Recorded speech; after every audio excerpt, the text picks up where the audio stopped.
आज मैं एक कहानी सुनाने जा रही हूँ। एक ब्राह्मण भिखारी और एक राजा का बताइए क्या ज़रूरत पड़ गया उस ब्राह्मण भिखारी से भिक्षा मांगने का। उस ब्राह्मण ने अपना भिक्षे से 5 चावल को दाना देते हैं। उस 5 चावल का दाना से क्या होता है, आप लोग इस कहानी का पूरा सुनिएगा, तभी न इस कहानी का मतलब आप लोग का समझ में आएगा।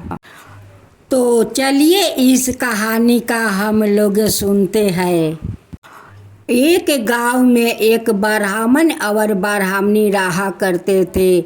उनकी एक बेटा और एक बहू थी। जो बहू बेटा का सास ससुर बहुत मानते थे, बहुत प्यार करते थे। कुछ दिन तक बेटा बहू अपना माता और पिता को कुछ दिन बहुत अच्छे से देखभाल किया। उनकी माता और पिता विष्णु भगवान का वो लोग पूजा करते थे। अपना घर में एक प्रतिमा रख कर जब माता पिता अपना बेटा को शादी करवा देती है तो पत्नी वही माँ बन जाती है या वही पत्नी बन जाती है। माँ तो कुछ नहीं रहती है, उनकी तो कोई इज्जत नहीं रहता है या नहीं कोई दाम रहता है। माता पिता तो सारा जीवन का कमाई अपना संतान में लगा देती है कि एक दिन मेरा बेटा बड़ा हो जाएगा तो अपना माता पिता को देखेगा। ब्राह्मण ब्राह्मणी नहा धोआ कर अपना विष्णु भगवान का पूजा पाठ करके जाकर द्वार पर बैठ जाते थे और उस अंगने के दरवाजे पर अपना नज़र टिकाए रखता था कि अब मेरा बेटा बहू मुझे नाश्ता के लिए बुलाएंगे, अब मेरा बेटा बहू मुझे नाश्ता करने के लिए बुलाएंगे। लेकिन नहीं बेटा आता है और नहीं बहू है, कोई नहीं पूछता है। नहीं बहू आकर पूछती है कि सासू माँ आप नाश्ता करोगी या है नहीं। नहीं बेटा आकर पूछते हैं कि माँ तुम लोग नाश्ता करोगे या है नहीं। कोई नहीं वो लोग का पूछता है। जैसे जैसे दिन बीतता जा रहा था वैसे वैसे दोनों बूढ़ा बूढ़ी का वयस होते जा रहा था। दोनों बूढ़ा बूढ़ी का टाइम से खाना ना मिलने के कारण दोनों कमज़ोर होते जा रहा था और वो दोनों हमेशा अपना आँख से आंसू बहाते रहते थे।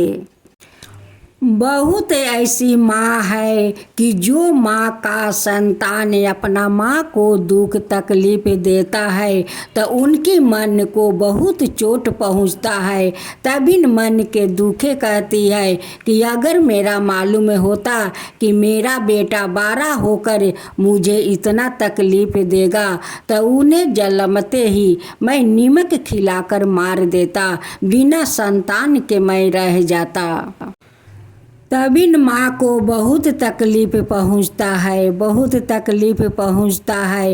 वो कहती है कि ये तो मेरे पेट का संतान है, इतना मुझे तकलीफ देता है और वो तो परे का बेटी है, वो कितना देगी दुख। एक दिन की बात है, बूढ़ा बूढ़ी अपना विष्णु भगवान को ले लेते हैं और कहते हैं कि हे विष्णु भगवान, जिस घर में मेरा बेटा बहू इज्जत नहीं करते हैं उस घर में रहना ठीक नहीं है विष्णु भगवान। अब हम लोग इस घर को छोड़ कर जाते हैं। चलिए आपको कहाँ मैं छोड़ूं, आपको जहाँ जाऊंगी वहीं पर ले जाऊंगी विष्णु भगवान, आप चलिए मेरे साथ। माता पिता अपना घर से तो निकल जाते हैं, लेकिन एक बार बेटा बाहर नहीं निकल कर पूछा कि माता पिता तुम लोग अपना घर छोड़कर कहाँ जा रहे हो। एक बार नहीं पूछा। जब अपना संतान नहीं पूछा तो वो परे का बेटी क्या पूछेगी।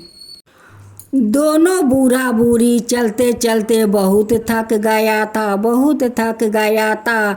एक तो ना खाने के कारण वो लोग बहुत कमज़ोर हो गया था कि कमज़ोरी के चलते वो लोग चल नहीं पा रहे थे।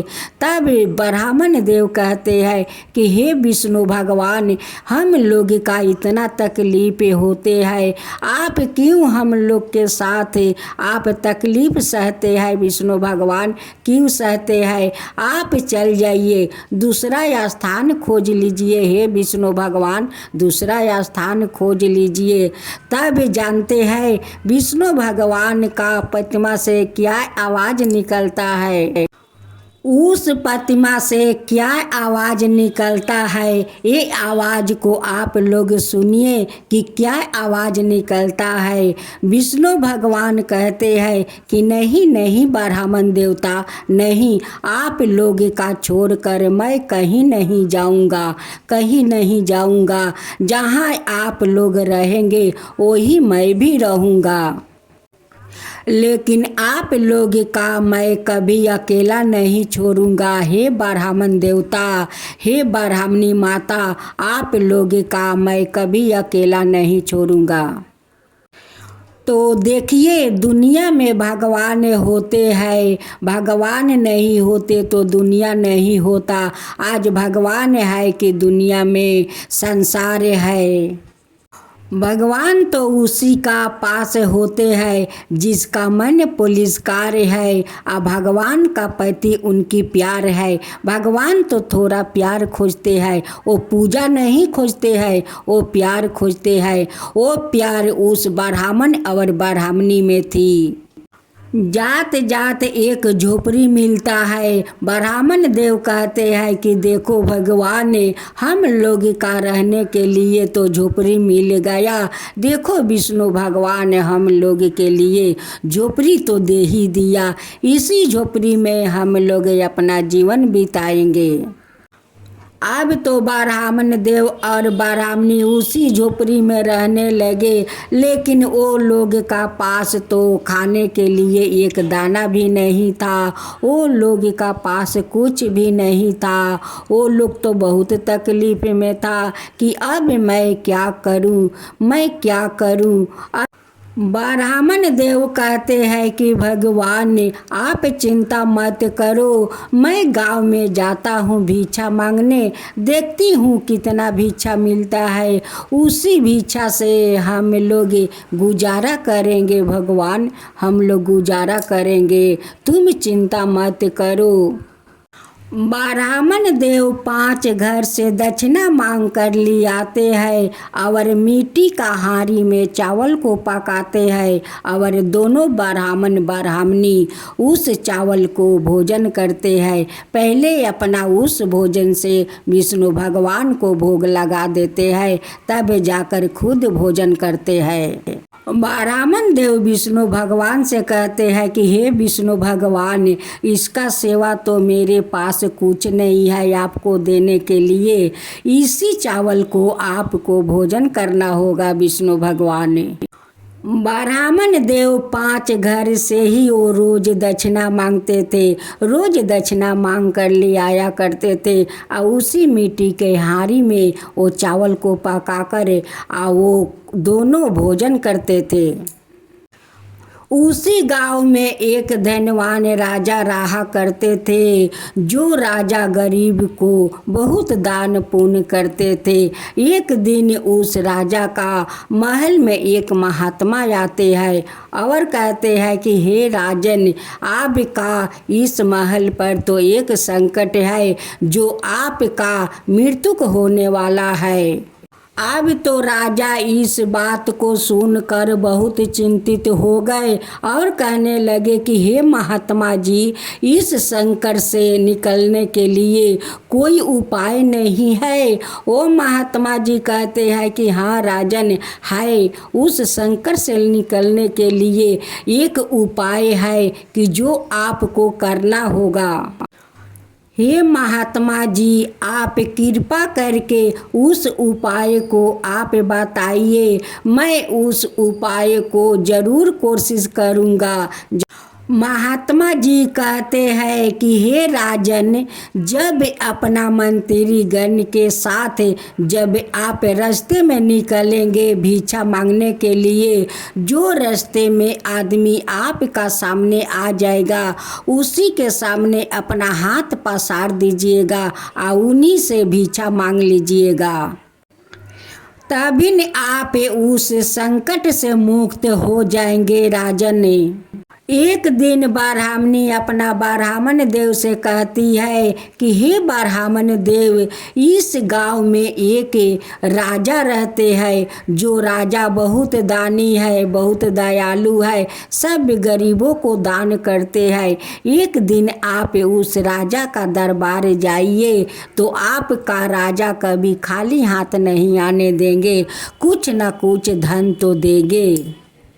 ब्राह्मण देव अपना ब्राह्मणी को बात सुनकर जाते हैं और सोच रहे थे कि मैं इस 5 घर में तो रोज भिक्षा मांगती हूँ, आज मैं भिक्षा मांगते मांगते राजा को दरबार जाऊंगी। 4 दरवाजे पर जाकर दरवाजा ब्राह्मण देव खटखटाए, लेकिन कोई घर से नहीं निकला। फिर जाते जाते एक दरवाजा मिला, उस दरवाजे पर एक औरत खड़ी थी। वहाँ पर जाकर ब्राह्मण देव कहते हैं कि जजमान मुझे भिक्षा देहीन। उस औरत ने एक मुट्ठी चावल देती है और उस चावल को ब्राह्मण देव अपना धोती का खूंट में बांध लेते हैं। लेकिन ब्राह्मण देव का बेटा कभी अपना माता पिता को खोज लेने नहीं आया कि मेरे माता पिता कहाँ गए, नहीं गए, कैसे है, नहीं है, कभी खोज लेने नहीं आया। लेकिन उस बेटा बहू का तो अपना माता पिता से ज़्यादा हालत वो लोग का खराब हो गया था। जो बेटा माता पिता को तकलीफ देगा, घर से निकाल देगा, उसे तो एक दिन ना एक दिन भोग नहीं है। उसे तो भगवान दिखाते हैं, उन्हें ऐसा दिखाते हैं कि वो कभी सपने में नहीं सोचा होगा कि मेरे साथ ऐसा हालत होगा। जैसे राजा अपना मंत्रियों के साथ उस रास्ते में आ रहे थे, इधर से ब्राह्मण देव जा रहे थे। जाते जाते राजा देखते हैं कि एक ब्राह्मण आता है। उसी ब्राह्मण के पास जाकर राजा अपना हाथ पसार देते हैं और उस ब्राह्मण भिखारी से वो भिक्षा मांगते हैं। उस राजा को ब्राह्मण देव नीचे से ऊपर तक निहारते हैं और देखते हैं कि ये सब मैं क्या देख रही हूँ, मैं क्या सुन रही हूँ कि एक राजा मेरे सामने आकर हाथ पसार कर मुझसे भिक्षा मांग रहा है, मुझ जैसे भिखारी से भिक्षा मांग रहा है। ये सोच सोच कर ब्राह्मण देव बहुत चिंतित थे। ब्राह्मण देव मने ही मने सोच रहे थे कि मैं तो इस राजा का पास जा रहा था कि राजा मुझे कुछ धन देंगे तो कुछ दिन हम लोग भोजन करेंगे। लेकिन ये तो सौभाग्य का बात है कि राजा तो उल्टा मुझसे भिक्षा मांग रहे हैं। अब तो ब्राह्मण आग पीछ में पड़ गया था। ब्राह्मण देव उस राजा से कहते हैं कि हे राजा, आप तो धनवान है, आपका ऐसा क्या जरूरत पड़ गया कि आप मुझसे भिक्षा मांगते हैं। मैं तो आपका दरबार जा रहा था कि आप मुझे कुछ धन देंगे तो मैं कई दिन बैठ कर भोजन करूंगी, लेकिन तो मुझसे आप ही भिक्षा मांगते हैं। राजा कहते हैं कि नहीं ब्राह्मण देवता, आप मुझे भिक्षा दीजिए, आप मुझे भिक्षा दीजिए। ब्राह्मण देव कहते हैं कि हे राजन, मैं तो 4 दरवाजे गए थे, लेकिन कोई दरवाजा से बाहर नहीं आया। मैं कितना दरवाजा खटखटाया, लेकिन 4 दरवाजे से किसी ने बाहर नहीं आया। आते आते एक दरवाजा मिला, उस दरवाजे पर एक एक औरत खड़ी थी। उसी औरत मुझे एक मुट्ठी चावल दिया राजा। हे राजन, मेरी ब्राह्मणी तो भूख के कारण वो बहुत कमज़ोर हो गई है, वो तो चल नहीं पा रही है। इस चावल को मैं ले जाकर अपना ब्राह्मणी को बनाकर खिलाऊंगी राजन। राजा कहते हैं कि नहीं ब्राह्मण देवता, उसी भिक्षा से मुझे भी भिक्षा दीजिए, उसी भिक्षा से मुझे भी भिक्षा दीजिए ब्राह्मण देव दीजिए। ब्राह्मण देव उस पोटली को खोलते हैं और उस चावल से 5 चावल को दाना लेकर उस राजा को हाथ में दे देते हैं। राजा उस 5 चावल के दाना खुशी खुशी से लेकर अपना दरबार लौट जाते हैं। ब्राह्मण देव अपना झोपड़ी में आकर उस राजा का बारे में चिंता करते हैं, बहुत सोचते हैं कि भाई क्या बात होगा कि राजा मुझसे आज भिक्षा मांगे। उस राजा को ऐसा क्या ज़रूरत पड़ गया कि एक ब्राह्मण भिखार से राजा भिक्षा मांगे। वो भी 5 दाने दिया और 5 दाना खुशी खुशी से लेकर अपना दरबार लौट गया।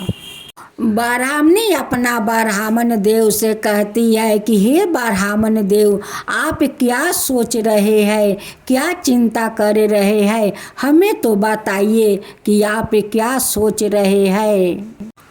ब्राह्मण देव कहते हैं कि मैं क्या बताऊं भगवान, क्या बताऊं, मैं तो खुद सोच में पड़ गया हूँ कि जिस राजा का दरबार में मैं दक्षिणा मांगने जा रहा था, वही राजा रास्ते में भेटा गया और मुझसे आकर दक्षिणा मांगने लगा। ब्राह्मणी कहती है कि हे ब्राह्मण देव, उस राजा को आप दक्षिणा दिया। ब्राह्मण देव कहते हैं कि मैं क्या दक्षिणा दूं। एक औरत मुझे एक मुट्ठी चावल दी थी, उस चावल से 5 दाना लेकर उस राजा को हाथ में मैं दे दिया और राजा उसी 5 चावल लेकर बहुत खुश हो गया और खुशी होकर अपना दरबार लौट गया। ब्राह्मण देव कहते हैं कि हे ब्राह्मणी, एक बर्तन लियाओ आ इस चावल का पोटली खोल लो, आ खोल कर इसी चावल को हम लोग बना लेते हैं या बना कर इसी से आज हम लोग गुजारा कर लेते हैं। जब ब्राह्मणी उस चावल के पोटली अपना बर्तन में खोलती है तो उस चावल में देखती है कि 5 चावल सोना का है। कहती है कि हे ब्राह्मण देव, 5 दाना तो सोने के है।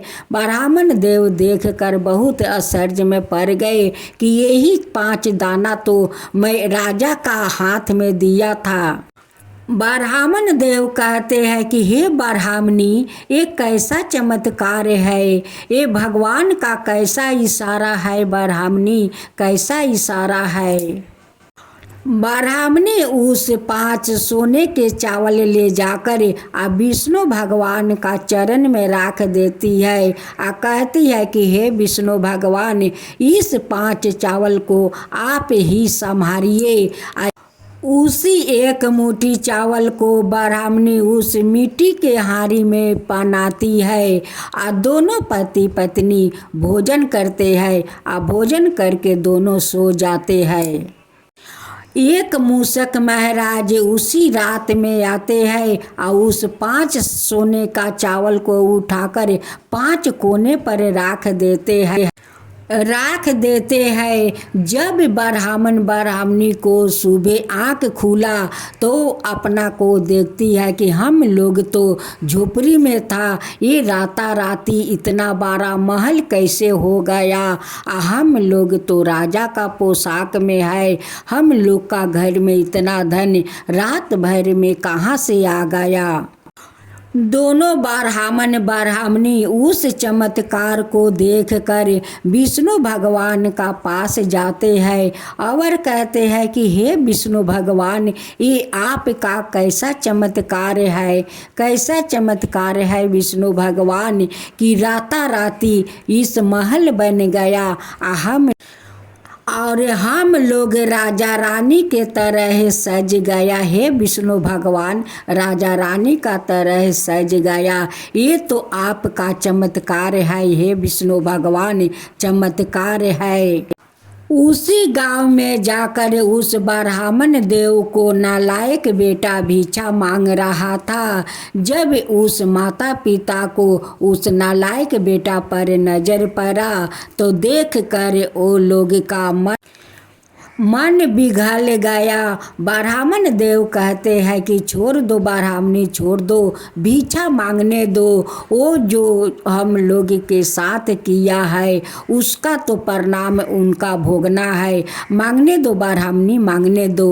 वो कहते हैं कि हे ब्राह्मण देव, हे ब्राह्मण देव, वो जैसा भी है हम लोग का संतान तो है, उसको माफ़ कर दीजिए। हे ब्राह्मण देव, माफ़ कर दीजिए।